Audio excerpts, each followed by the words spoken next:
তিন জায়গায় প্রয়োজনে মিথ্যা বলা যায়।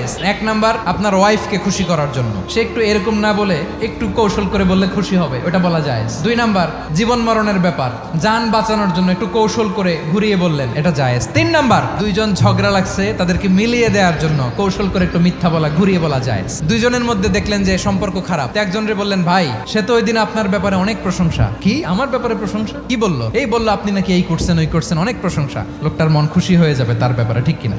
আবার তার সাথে যার ঝগড়া, ওরে যে বলুন, ভাই ওই দিন তো সে আপনার অনেক অ্যাপ্রিসিয়েশন করলো, অনেক, সে তো অবাক, কি রে বলে কি? এই যে দুইজনের ব্যাপারে দুইজনের একটু ভালো ভালো কথা বলে দিচ্ছেন, একদিন দেখবেন রাস্তা দিয়ে হাঁটার সময় একে অপরকে সালাম দিয়ে ফেলছে, সালাম দিয়ে বুকে জড়ায় ধরছে, আছে না নাই? আবার মিলমিশ হয়ে গেছে। কিন্তু আমাদের স্বভাব হইলো, দুই প্রতিবেশী যদি একসাথে বসে একসাথে হাঁটে, দূর থেকে দেখলে আমাদের জলে, আছে না নাই?